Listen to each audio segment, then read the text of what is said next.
السلام عليكم. لا تنسوا الاعجاب بالفيديو والاشتراك في القناة تشجيعا لنا لنستمر بنشر المزيد إن شاء الله.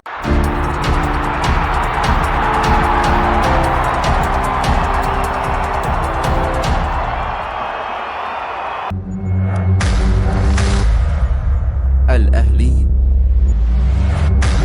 الوداد الرياضي في دوري أبطال إفريقيا. السلام عليكم ورحمة الله وبركاته.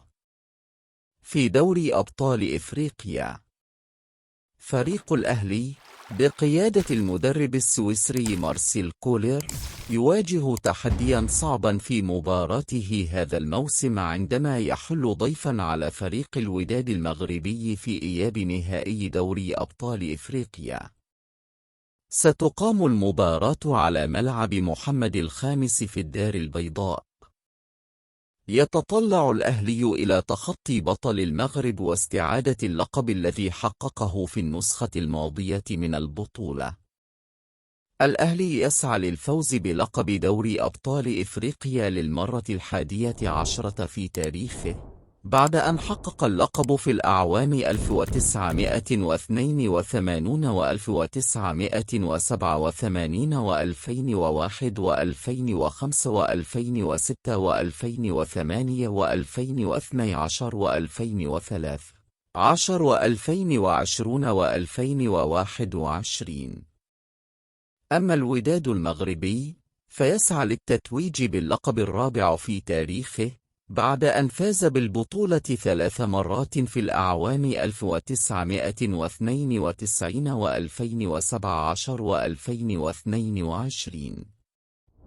الأهلي تأهل لنهائي دوري أبطال إفريقيا في النسخ الثلاث الأخيرة، وفاز بالبطولة في نسختي 2020 و2021، ولكن خسر النسخة الأخيرة أمام الوداد المغربي في عام 2022.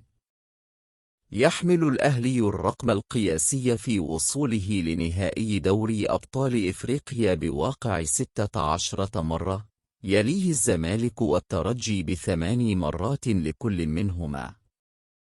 وبعد ذلك يأتي مازيمبي الكونغولي وكوتوكو الغاني ب7 مرات لكل منهما، وهافيا كونكري الغيني والوداد المغربي ب5 مرات لكل منهما.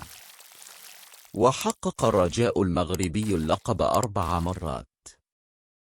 ووصل صن داونز الجنوب إفريقيا للدور النهائي مرتين. يصل الأهلي للمرة الرابعة على التوالي للدور النهائي، بعد أن وصل إلى هذا الدور في مواسم من 2019 إلى 2020 ومن 2020 إلى 2021 و2021 إلى 2022، وهذا الموسم من 2022 إلى 2023، معادلا رقمه السابق بالوصول 4 مرات متتالية للدور النهائي في أعوام 2005 و2006 و2007 و2008.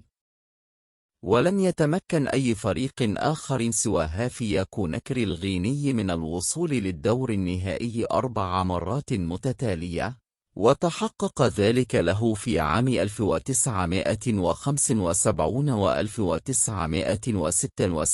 و1977 و1978.